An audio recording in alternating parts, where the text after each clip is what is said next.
Forward collision warning systems are designed to prevent rear impact crashes. These systems are designed and tested to help in slow-moving traffic, less than 12 and sometimes 25 miles per hour, depending on the system.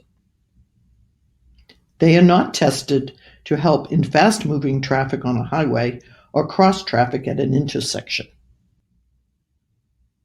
Nor are they tested to help in snow, rain, or fog.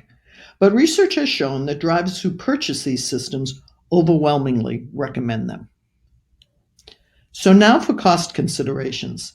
The typical problem is that car companies bundle this option in some of the highest end trim, so you may be forced to buy features like leather seats that you do not want, or they have less or more powerful systems, again depending on the trim level. So shop around and keep your options open. It seems logical that your car insurance will go down, but if there is ever any crash, then the risk is that this technology will need to be replaced, and that's expensive. So the savings from preventing a crash may be wiped out by the expense of keeping the technology running. In the end, you will need to decide if it's worth it.